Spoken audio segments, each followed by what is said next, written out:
ہم شکل پیغمبر سے منسوب ہے۔ ایک جملہ فضائل کا سنیے، اس کے بعد ربط مصائب۔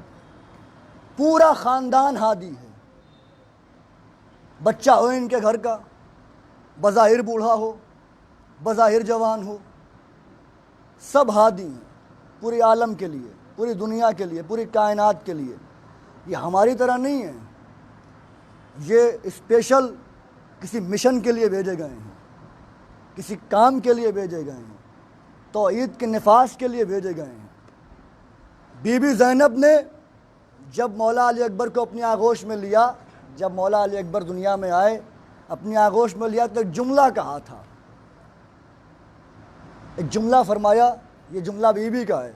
بی بی کہتی ہیں کہ میں زینب ہوں، یہ علی اکبر ہے۔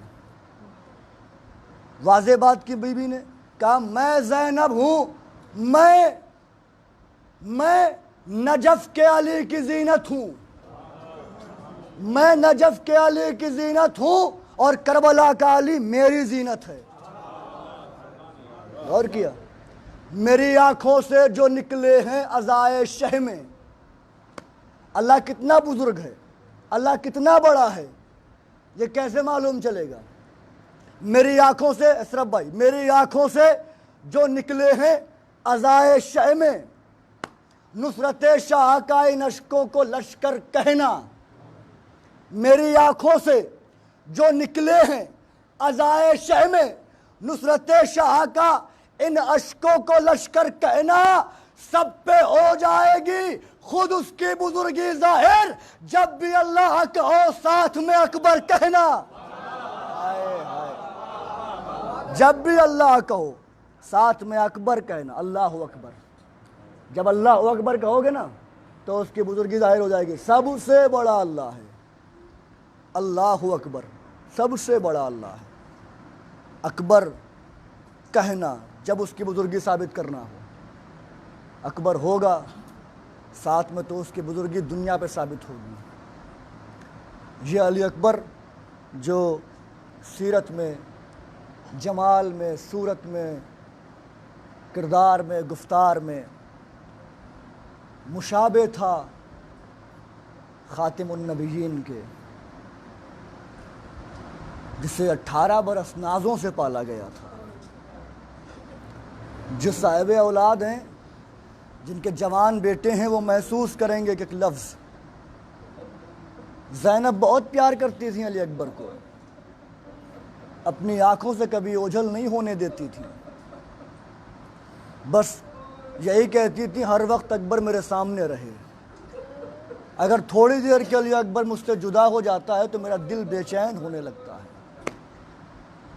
جو زینب ایک لمحے کے لیے اکبر کی دوری گوارا نہ کرے، اللہ جانے کربلا میں اس نے اکبر کو زخمی کیسے دیکھا۔ اجرکم علی الزہرا، اجرکم علی الحسین، آپ رونے کے لیے آمادہ ہو گئے۔ 18 برس کا نوجوان حسین، آج لوگ مثال دے دیتے ہیں، کہیں بم بلاسٹ ہو گیا، کہیں کوئی مارا گیا، لوگ کہہ دیتے ہیں ارے دوسری کربلا ہو گئی۔ ارے کیا آپ کا جوان اور ہمارا علی اکبر برابر ہے؟ حسین کا علی اکبر اور دنیا کا جوان برابر ہے؟ علی اکبر ہے۔ اگر دنیا کے لا تعداد، بلکہ یوں کہوں کہ پوری زندگی جوان پیدا ہوتے رہیں اور علی اکبر پہ فدا ہوتے رہیں، تب بھی علی اکبر کی قربانی کا حق ادا نہیں ہو سکتا۔ تپتا ہوا صحرا، سلگتا ہوا بن، منظر آپ کی نگاہوں میں آ گیا، وہی کربلا، وہی مصائب، بس یاد دہانی کے لیے داستان درد دہرائی جاتی ہے تاکہ آپ کی آنکھیں عبادت کریں اور زہرا کے رومال سے شرمسار نہ ہوں، زہرا کے رومال میں آپ کے آنسو پہنچ جائیں۔ حسین کے آوان و انصار شہید ہو رہے ہیں، اچانک علی اکبر آئے۔ علی اکبر کب آئے؟ جب چچا عباس کے بازو کٹ گئے، مشکیزہ چھد گیا، دریا پا شیر شانے کٹا کے سو گیا۔ علی اکبر آئے، بابا اب یہ تنہائی دیکھی نہیں جاتی، بابا اب یہ مشکل دیکھی نہیں جاتی، مجھے میدان کی اجازت دیجیے، میں جاؤں اور جان کا نذرانہ آپ پہ پیش کروں، اپنی جان کو آپ پہ فدا کروں۔ حسین سر جھکا کے بیٹھ گئے۔ بیٹا جس نے 18 برس نازوں سے پالا ہے اس زینب سے پوچھو۔ علی اکبر نے سنا خیمے میں آئے، پھوپھی اماں مجھے اجازت دیجیے۔ جناب زینب علی اکبر کے سینے کو دیکھتی جاتی ہیں، روتی جاتی ہیں، دیکھتی جاتی ہیں، روتی جاتی ہیں۔ بہت روئیں گے آپ، کچھ بولتی نہیں ہیں۔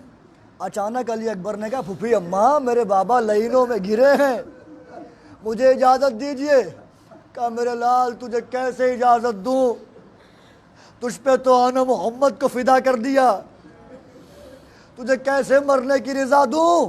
اے میرے لال میں تجھے رن کی اجازت نہیں دے سکتی۔ بس جیسے ہی بی بی نے کہا علی اکبر تڑپ گئے۔ کہا پھوپھی اماں انصاف کرو، اگر روز محشر دادی نے پوچھا زینب اکبر پیارا تھا یا میرا حسین تو کیا جواب دو گی؟ بس یہ کہنا تھا زینب بے قرار ہو گئی، میرے لال تمہیں حسین پر قربان کیا، جاؤ میرے لال۔ آئے علی اکبر، رہوار پر سوار ہوئے، بابا سے رخصت ہوئے، میدان کی جانب چلے۔ ابھی تھوڑی دور چلے تھے کہ علی اکبر کے کانوں میں کوئی آواز آئی۔ اب جو علی اکبر نے دیکھا تو کیا دیکھا، 57 سال کا ضعیف حسین پیچھے پیچھے چلا آ رہا ہے۔ اے میرے لال اکبر! علی اکبر نے رہوار کو روکا، پشتے رہوار سے نیچے اترے، بابا کو سینے سے لگایا۔ اے میرے بابا آپ نے تو رخصت کر دیا تھا، یہ پیچھے پیچھے کیوں آ رہے ہو؟ حسین نے ایک عجیب جواب دیا کہ میرے لال کاش میں اکبر ہوتا تم حسین ہوتے تو یہ سوال نہ کرتے۔ میرے لال خدا کاش تمہیں صاحب اولاد کرتا، تمہاری شادی ہوتی، تمہارے بھی جوان بیٹا ہوتا، پھر تم یہ سوال نہ کرتے۔ میرے لال باپ کی محبت بڑی عجیب ہوتی ہے، مجھے محبت مجبور کر رہی ہے کہ میں تیرے پیچھے آؤں۔ علی اکبر نے بابا کی جبین چومی، بابا کو دلاسا دیا، پھر سے رہوار پر سوار ہوئے، میدان میں آئے۔ بی بی زینب کا ایک قول سنا کے مصائب پڑھ رہا ہوں۔ بی بی کہتی ہیں کہ جب بھی کوئی ذاکر علی اکبر کے مصائب پڑھتا ہے، اگر کوئی نہیں روتا علی اکبر پہ تو مجھ زینب کو دکھ ہوتا ہے۔ پوچھا گیا کیوں بی بی آپ کو دکھ ہوتا ہے؟ کہ اس لیے کہ اس نے تو دیکھا نہیں لیکن میں نے دن میں 9 دفعہ علی اکبر کے قاتل کو علی اکبر کے سر کے ساتھ کھیلتے ہوئے دیکھا۔ اجرکم الزہراء اجرکم الحسین۔ امام فرماتے ہیں جب بھی علی اکبر کے مصائب ہوں، کسی کی کوئی مراد کوئی منت جو بہت دنوں سے مانگ رہا ہو پوری نہ ہوتی ہو، جب علی اکبر پہ تڑپ کے رونا ہے اللہ سے وہ دعا مانگ لینا، اللہ وہ دعا ضرور پوری کرے گا۔ ارباب اعضاء لیجیے علی اکبر میدان میں آئے، حملے پہ حملہ کرنا شروع کیا، فوجیں بھاگیں، واپس آئے۔ ادھر بی بی لیلا مصلی پر بیٹھی ہوئی ہیں، دعا کر رہی ہیں پروردگار اے یعقوب سے یوسف کو ملانے والے خدا میرے اکبر کو ملا دے۔ علی اکبر واپس آئے، ماں مصلی پر بیٹھی ہوئی ہے، صاحبان اولاد بیٹھے ہوں گے۔ اولاد کی محبت کیا ہوتی ہے یہ باپ جانتا ہے۔ علی اکبر جیسے ہی آئے، اب یہ غربت محسوس کیجئے گا۔ حسین یوں تو کائنات کا شہنشاہ ہے لیکن آج کربلا میں غریب ہے۔ حسین کھڑے ہیں، بابا میں نے حملہ کیا آپ نے دیکھا؟ ہاں میرے لال، ہو بہو جعفر طیار لگ رہے تھے، ہو بہو حیدر کرال لگ رہے تھے، کیا تم نے بڑبڑ کے حملے کیے میرے لال؟ بابا جنگ کیسی لگی؟ میرے لال قابل تعریف ہے، مرحبا میرے لال، بابا اگر کچھ مانگوں تو ملے گا؟ انصاف سے بتائیے، وہ بیٹا جس نے اپنے باپ سے کبھی کچھ نہ مانگا ہو اور ایک چیز مانگے تو کیا باپ نہیں دے گا؟ باپ پوری کوشش کرے گا کہ اپنے بیٹے کی خواہش پوری کروں۔ میرے لال تم نے آج تک کچھ نہ مانگا، اس عالم غربت میں تمہارا باپ تمہیں کیا دے سکتا ہے میرے لال؟ کہ بابا کچھ نہیں چاہیے، بس چند گھونٹ پانی کا اہتمام کر دو، چند قطرے پانی مل جائے بابا، اللہ اکبر. شرمائیے نہیں, یہی آوازیں پسند ہے بی بی کو. تڑپ کے رویا کیجئے, بلک کے رویا کیجئے, سسک کے رویا کیجئے. وہ بی بی برقع پوش بی بی یہیں کہیں پردے میں ہوگی. شام والی بی بی بھی آئی ہوگی, وہ دیکھ رہی ہوگی میرے اکبر کے لیے کون تڑپ رہا ہے. علی اکبر نے جب یہ کہا, روایت کہتی حسین نے اپنی انگوٹھی اتاری, علی اکبر کو دی, میرے لال یہ دہن میں رکھو شاید کچھ سکون ملے. علی اکبر نے دہن میں رکھا, کوئی سکون نہ ملا. ایک عمل کیا حسین نے, کہا میرے لال اپنی زبان میرے دہن میں دو. علی اکبر نے اپنی زبان حسین کے دہن میں دی. روایت کہتی ہے کہ جیسے ہی دہن میں زبان دی فوراً واپس نکال لی اور ایک جملہ کا, بابا آپ تو مجھ سے زیادہ پیاسے ہیں, آپ کی زبان میں تو کانٹے پڑ گئے ہیں. خدا کی قسم اگر علی اکبر یہ عمل نہ کرتے, حسین کی پیاس ظاہر نہ ہوتی کہ حسین کتنے پیاسے تھے. لیجیے علی اکبر پھر سے میدان میں آئے. بس مجھ میں طاقت نہیں کہ علی اکبر کی پوری مصیبت پڑھوں. میدان کربلا میں آئے کڑیل جوان, حملہ کرنا شروع کیا. ادھر سے حملہ ادھر سے حملہ. 3 دن کے بھوکے پیاسے تھے. خدا لعنت کرے حسین ابن نمیر پر, اس نے ایک درخت کے پیچھے سے چھپ کے علی اکبر کے سینے کا نشانہ لیا اور نیزہ علی اکبر کے سینے پر مارا. روایت کہتی ہے نیزہ اکبر کے سینے پر لگا, پشت سے باہر نکلا. علی اکبر پشت رہوار پہ آواز دیتے ہیں, اے بابا میرا سلام قبول کرو, آنے کی زحمت نہ کرنا بابا. علی اکبر گھوڑے سے گرے. یہ منظر بڑا دردناک منظر ہے. علی اکبر گھوڑے سے گرے, نیزہ علی اکبر کے سینے میں ہے, خاک پر تڑپ رہے ہیں. ایک ظالم دوڑتا ہوا آیا, اس نے کہا تمہارا باپ حسین ہے نا؟ علی اکبر نے درد کے عالم میں کہا ہاں میرا باپ حسین ہے. کہا ہم نے سنا ہے تیرا باپ بڑا صابر ہے, ہم نے سنا ہے تیرا باپ بڑا صابر ہے. علی اکبر نے کہا میرا بابا بڑا صابر ہے. جیسے ہی علی اکبر نے کہا, اس ظالم نے علی اکبر کے سینے میں نیزہ توڑ دیا. کہا آج دیکھوں گا تیرا باپ کتنا بڑا صابر ہے, آج دیکھوں گا تیرا باپ کتنا بڑا صابر ہے. نیزے کی آنی توڑ دی. علی اکبر تڑپ رہے ہیں. ادھر حسین علی اکبر کی جانب دوڑے, آواز دیتے ہیں ایک کربلا کے علی, ایک کربلا کے علی مجھے آواز دو. اے نجف کے علی کہاں رہ گئے؟ آج نہ تم سن رہے ہو حسین کی آواز, ایک کربلا کے علی تم تو میری آواز سنو, آواز دو اپنے بابا کو. روایت کہتی ہے حسین گرتے تھے اٹھتے تھے. کیسے حسین پہنچے؟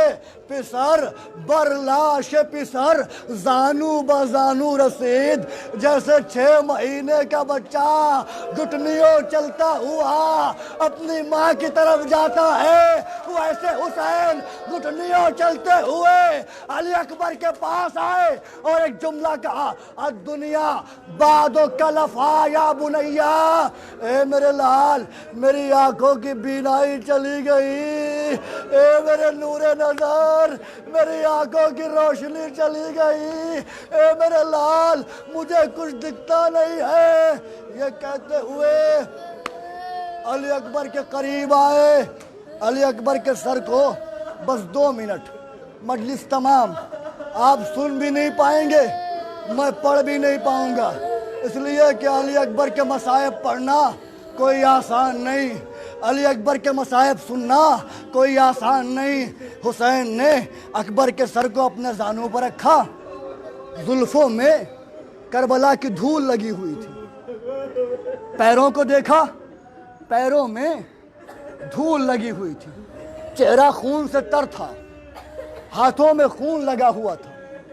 حسین نے ایک جملہ کہا, میرے لال تمہارے زلفوں کی گرد یہ صاف صاف بتا رہی ہے کہ تم نے درد سے بہت دیر تک ایڑیاں رگڑی ہیں. اللہ اکبر. میرے لال بہت دیر تک ایڑیاں رگڑی ہیں میرے لال، میری کمر تو تیرے امو کی جدائی میں ٹوٹ گئی میرے لال، اب آنکھوں سے کچھ دکھتا نہیں میرے لال، بڑا مجبور ہو گیا تیرا باپ۔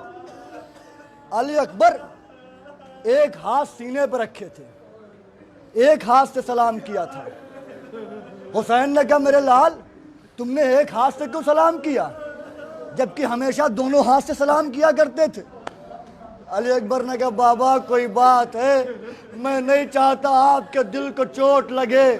کیا ہوا میرے لال، یہ سینے پہ ہاتھ کیوں رکھے ہو؟ میرے لال یہ سینے سے ہاتھ ہٹاؤ۔ علی اکبر نے ہاتھ ہٹایا، حسین نے زخمی سینہ دیکھا۔ میرے لال یہ کیا ہوا؟ بابا ظالم نے نیزہ توڑ دیا۔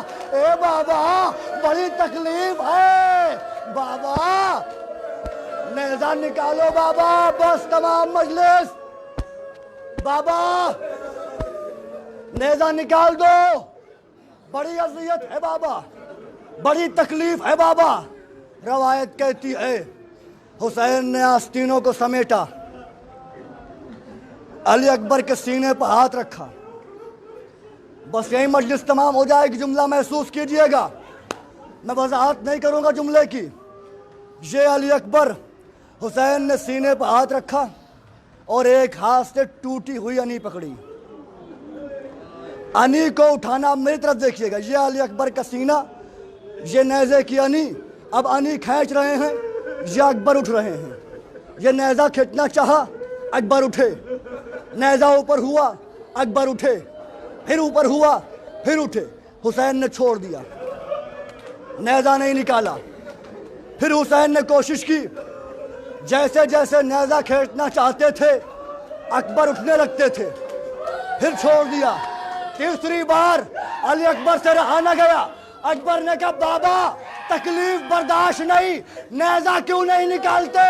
بس ختم مجلس۔ کہا میرے لال نیزہ کیسے نکالوں؟ نیزہ اکیلا نہیں آ رہا ہے، نیزے میں تیرا کلیجہ لپٹا ہوا باہر آ رہا ہے۔ کہ نکالو بابا، یا علی مدد کہہ کے اب جو نیزے کی انی کھینچی، اکبر کا کلیجہ نیزے میں لپٹا ہوا، آواز دی پروردگار گواہ رہنا، اکبر جیسا لال تیری بارگاہ میں قربان کر دیا۔ اے میرے پروردگار گواہ رہنا، اکبر جیسا نوجوان تیری راہ میں فدا کر دیا۔ علی اکبر کی روح جنت کو پرواز کر گئی۔ ایک باپ نے اپنی آنکھوں سے اپنے بیٹے کا دم نکلتے ہوئے دیکھا، اپنے بیٹے کو بچا نہ سکا۔ الا لعنت اللہ للقوم الظالمین، سيعلم الذين ظلموا أيام القلب ينقلبون۔ اللهم لنا ولا ظالم ظلم حق محمد وآل محمد وآخر تابع له ولا ذلك۔ اللهم لنا الإصابة التي جاهدت الحسين عليه السلام وشايعت وبايعت وتابعت على قتله، اللهم لنهم جميعا۔ اللهم خص أنت ولا ظالم باللان مني وابدأ به أولا ثم الثاني والثالث والرابع۔ اللهم لن يزيد ابن معاوية خامسا، ولن عبيد الله ابن زياد وابن مرجان تومر ابن سعد وشمرا وعلى أبي سفيان وعلى زياد وعلى مروان إلى يوم القيامة۔ عظم الله أجورنا وأجوركم بمصاب الحسين بجاه محمد وآل محمد۔